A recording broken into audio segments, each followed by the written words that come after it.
بسم الله الرحمن الرحیم. السلام علیکم ورحمۃ اللہ وبرکاتہ.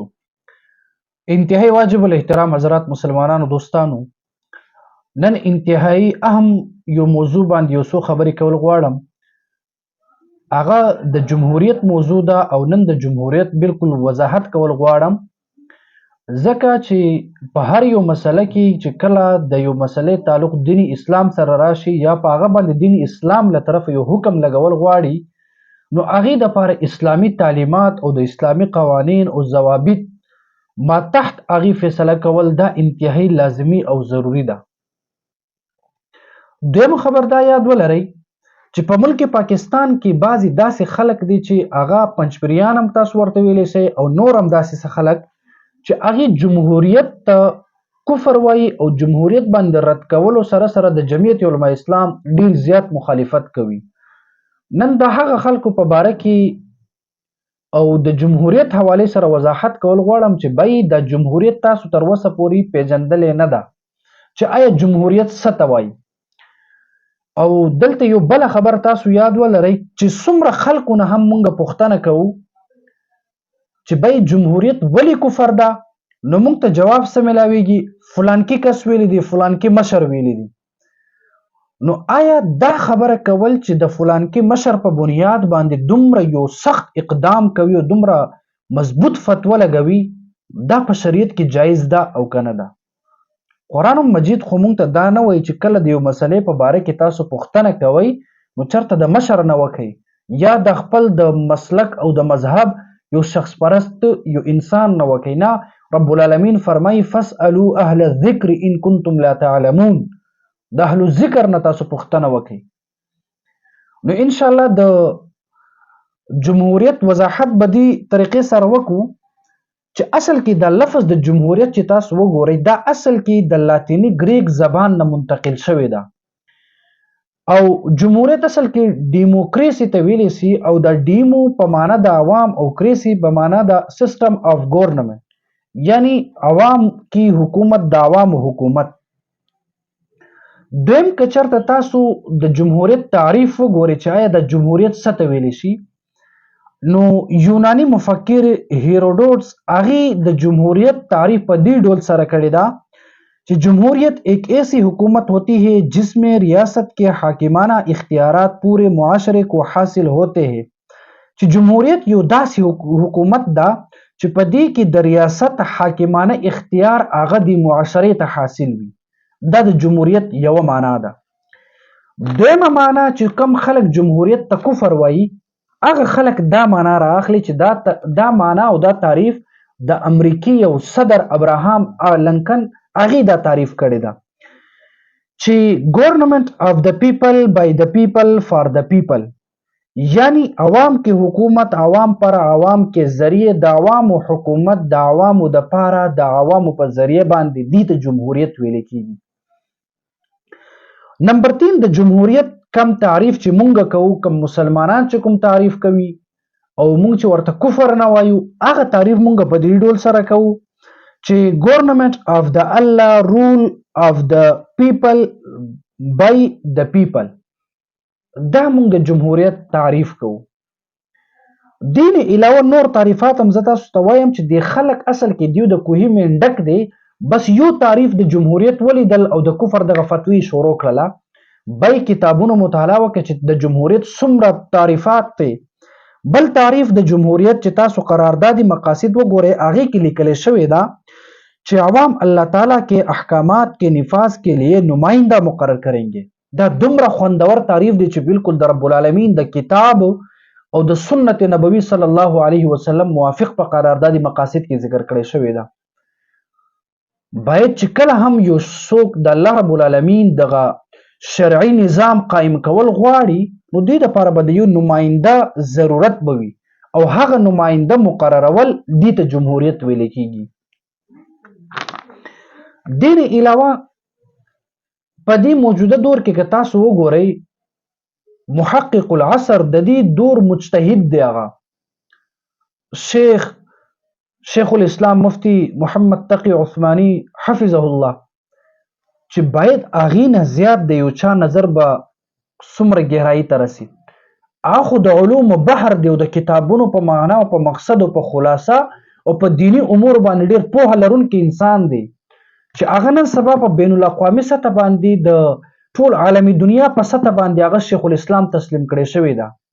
اوس یو کس پاسې د شیخ الاسلام خبر رد کول به دې دپاره هم څه علمیت ضرورت خو به وي که نه.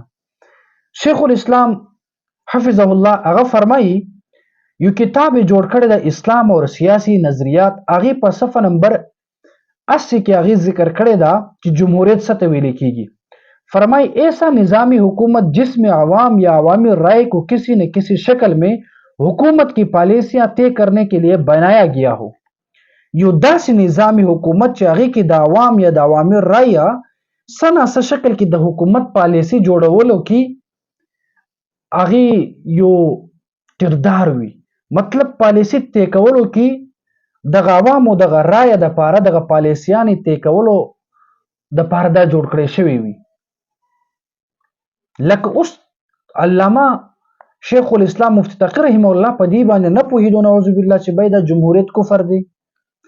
دین علاوه صرف د ملک پاکستان نه بلکې که تاسو د هندوستان په سرزمین باندې مولا وګورئ، علما وګورئ، مشهور فقيه او محقق حضرت مولانا خالد سیف الله رحمانی صاحب هغې یو خبره ذکر کړې ده، هغه هم ډېر خوندور ده. مجموعه مقالات علماء هند صفحہ نمبر 11 کی عقید ذکر کرے تھا جمہوریت اس تصور کا نام ہے جس میں انسان اپنے آپ پر کسی شخص یا گروہ کی حکمرانی تسلیم کرتا ہے. مطلب دا چې جمهوریت د یو داسې تصور نوم دا چې په دې کې انسان په د یو شخصیت یا د یوې ډلې حکومت په ځان باندې تسلیم کی، دې ته جمهوریت ویل کیږي. دې کې اوس د کفر کومه خبره ده؟ کله هم چې یو انسان شرعي نظام قایموي، یو حکمران خو به مني، یو مشر به مني، یو امیر المؤمنین خو به مني کنه. دین علاوه د مصر په سرزمین باندې یو ډیر محقق مولا تیر شوی دا او مشهور عالم دی علامه عبدالقادر عوده رحمه الله. هغه په نظریه الشورا کې لیکلی دا جلد نمبر 1 په صفحه نمبر 3839 کې د مصر عالم دا فرمایي چې جمهوریت اصل کې د دې بانی رسول الله صلی الله علیه وسلم د خو په معنا د دې سره چې د اکثریت پر رایه باندې فیصله وکړي شي، یو کمیټي جوړ کړي شي، د شورا یو مجلس جوړ شي او د اکثریت پر رایه باندې یو فیصله وشي، وای بای دې ته جمهوریت ویل کیږي او دا د رسول الله صلی الله علیه وسلم هم طریقه وا.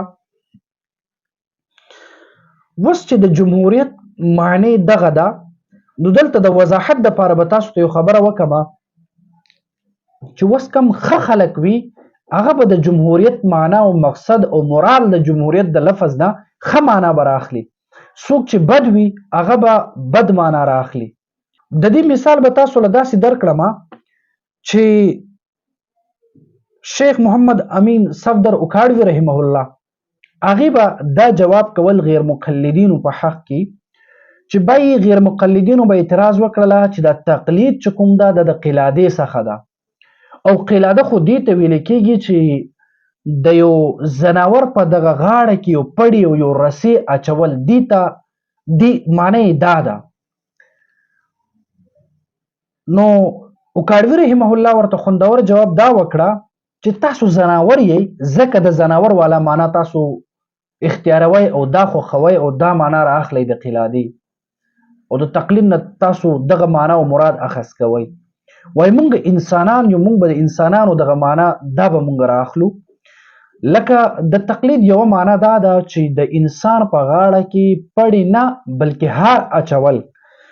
لکه په بخاري شریف کې هم غالبا دا حدیث موجود ده چې عن عائشه رضی الله تعالی عنها هغه فرمایي چې هغه هار په باره کې چې انها استعارت من اسماء قلاده چې هغې دغه هار د خپل خور نه اخیستی و، دغلته د هار د غاړه کې کم هار اچولی کېږي هغې دپاره لفظ د قلاده استعمال شوی ده.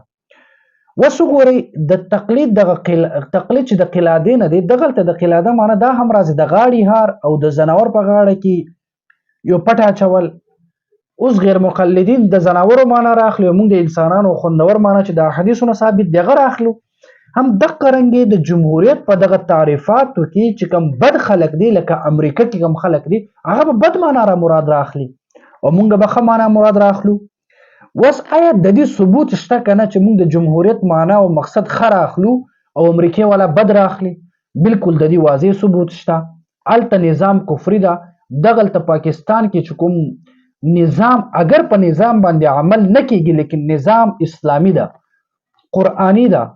لکه مثال په تور باندې مونږ خو وایو آمنت بالله و ملائکته و کتبه و رسوله، په کتاب باندې مونږ ایمان راوړی ده.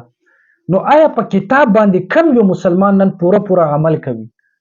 ما خو تر اوسه پورې په یو ځای کې هم ونه لیدل چې یو څوک په قرآن باندې پوره عمل کوي. اوس ګوره په کتاب باندې ایمان لري په قرآن مجید باندې لیکن پوره عمل نه کوي، خو بیا هم چې دی عمل نه کوي دی ته څوک کافر نه وایي بلکې دی کس ته ګناهګار وایي. هم دا قشانتي دغه جمهوریت دغه کم قانون او نظام په پاکستان کې ده، هغه قوانین که تاسو وګورئ هغه علما کرامو جوړ کړی ده. اگر که نوم د جمهوریت د قانون اسلامی قرآنی قانون دی او هغه که تاسو وګورئ د پاکستان 1973 کم آئین چې دی هغه کې دغه اقرار شوی دا کہ اقتدار اعلی حاکمیت کے اختیارات اللہ تعالیٰ کے پاس ہے